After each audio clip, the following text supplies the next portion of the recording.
السلام علیکم ورحمۃ اللہ حضور، میرا نام سلی بیہ ہے۔ سب سے پہلے میں اللہ تعالیٰ کا بہت شکر گزار ہوں، اور حضور اقدس کا بھی کہ حضور نے یہ ملاقات کا ہمیں شرف عطا کیا ہے۔ حضور، میرا جو سوال ہے وہ البانیہ جماعت کی ویب سائٹ پر اور مختلف ملاقاتوں میں مسلمانوں کی طرف سے جو سوال ہمیں آتے ہیں ان میں سے اکثر کالے جادو کے بارے میں سوال کرتے ہیں۔ وہ یقین سے کہتے ہیں کہ ان پر کسی نے جادو کیا ہے، اور اس کو ہم سے پھر دور کرنے کی بھی درخواست کرتے ہیں۔ ایسے لوگوں کو ہمیں کیا جواب دینا چاہیے؟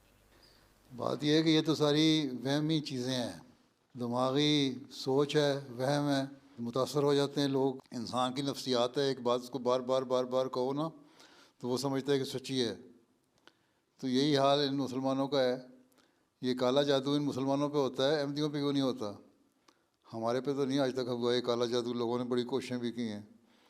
اور اگر ان کا بھی ایمان پختہ ہے اور یہ یقین رکھتے ہیں کہ اللہ تعالیٰ سب طاقتوں کا مالک ہے، تو پھر ان پہ بھی کوئی اثر نہیں ہوگا۔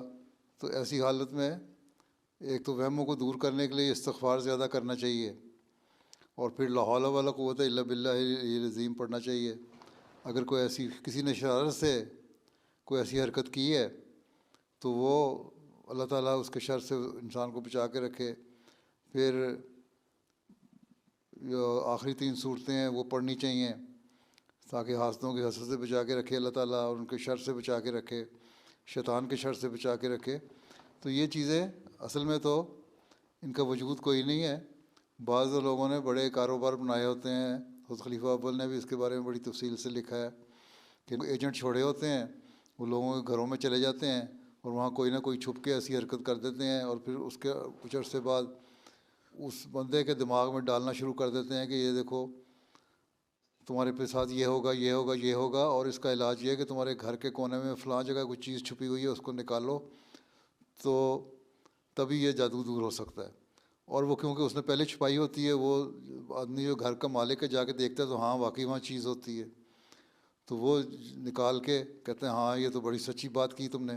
اس نے کہا پھر اس کا علاج فلاں پیر صاحب کے پاس ہے، اس پیر کے پاس جاؤ، اس دعا کو بزرگ کے پاس جاؤ، وہ دعا سے تمہارا دور کر دے گا کالا جادو۔ پھر یہ لوگ چلے جاتے ہیں، وہ پیسے لیتا ہے، اس نے اپنے پیسے کمانے کا ذریعہ بنایا ہوا ہے۔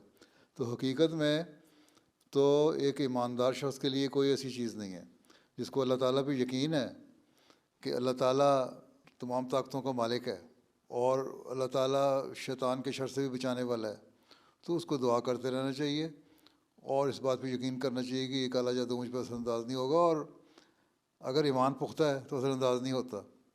کسی پختہ ایمان کے شخص کو دیکھ لیں، کسی احمدی کو دیکھ لیں، اس پہ کالا جادو اثر نہیں کرتا۔ اثر اسی پہ ہوتا ہے جس کا کمزور ایمان ہو، جو اس بات پہ یقین رکھتا ہو۔ بعض دفعہ بچپن سے یہ باتیں دماغوں میں ڈالی جاتی ہیں، اور یہ نفسیاتی طور پر اتنا اثر ہو جاتا ہے کہ انسان بڑے ہو کے بھی اس کو اپنے ذہن میں بٹھائی رکھتا ہے۔ اس لیے ہم تو اس بات پہ یقین نہیں کرتے۔ اگر کسی کو کالو جادو کرنا ہے تو مجھ پہ کر کے دکھا دے، میں پھر مان جاؤں گا۔ ٹھیک ہے۔